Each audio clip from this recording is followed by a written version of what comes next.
Welcome to Vigilant Prayer, Season 32, Day 1. Hi, I'm Sunita and I'll be sharing for the next 5 days. And the passage is Hebrews chapter 11, verse 39 to Hebrews 12, verse 3.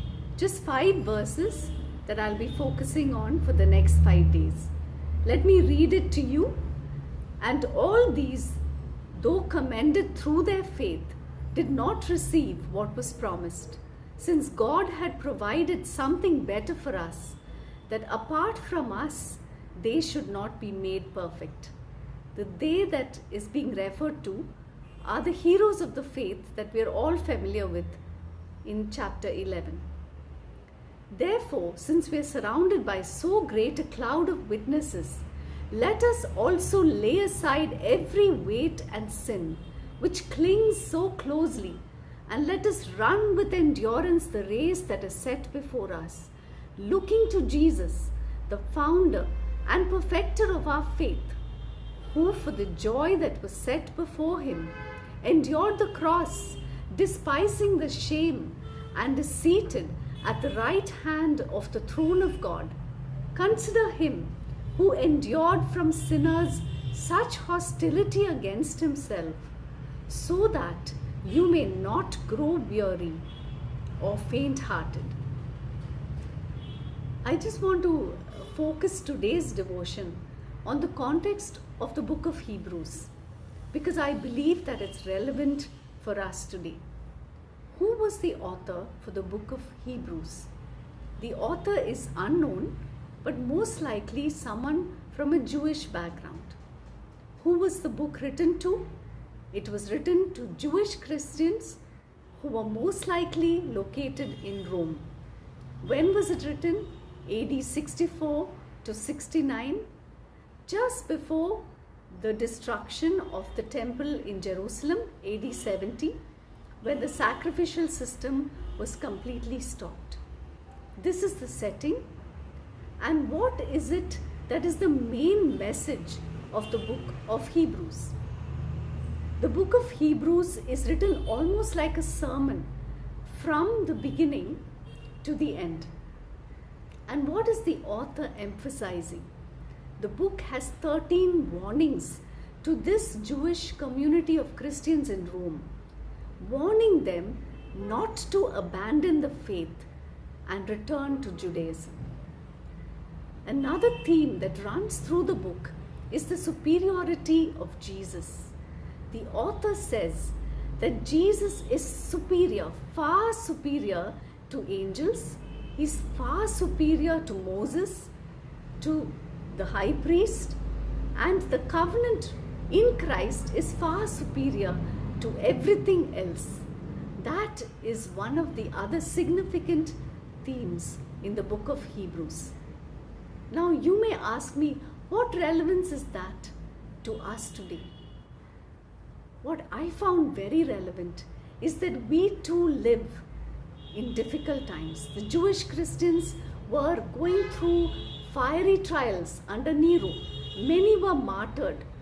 Many had to lose their homes and possessions. But the author was saying, don't abandon the faith. Don't return to the old covenant, to your old ways of thinking and believing and living. We live in a time of the pandemic. We live in times where Christians are persecuted for their faith across the world. In some nations, in very severe ways.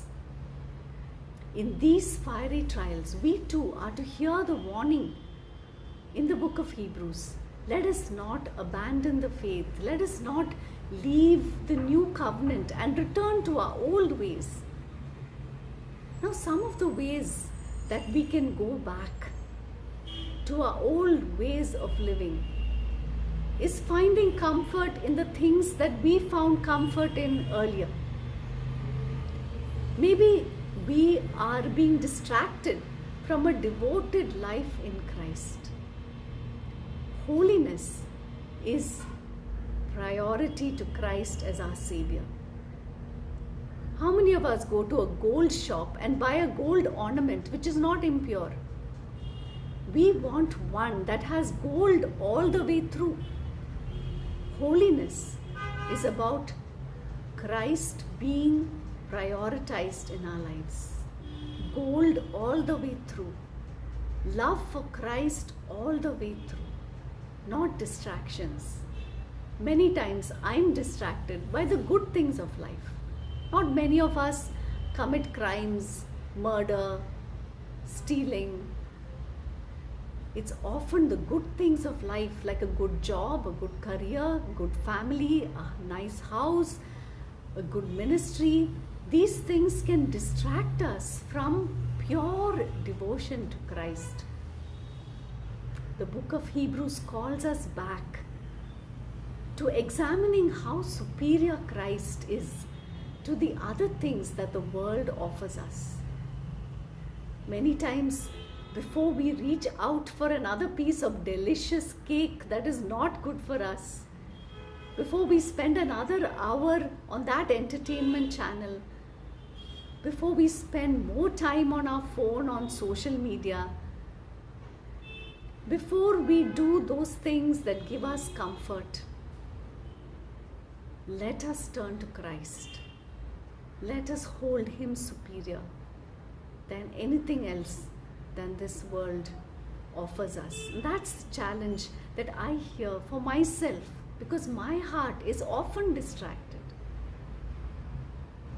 So what are the reflection points for today?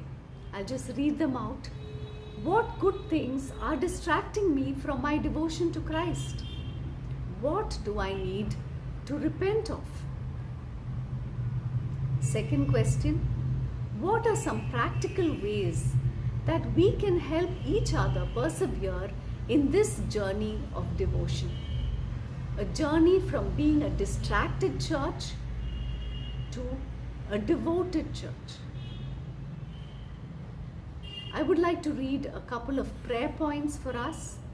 The first prayer point is to dwell on the superiority of Jesus. Take time to do that.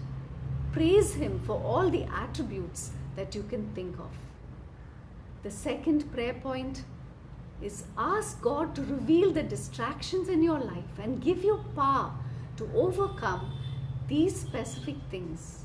Pray a prayer of repentance and believe that He will cleanse you and help you persevere. Have a blessed time of prayer.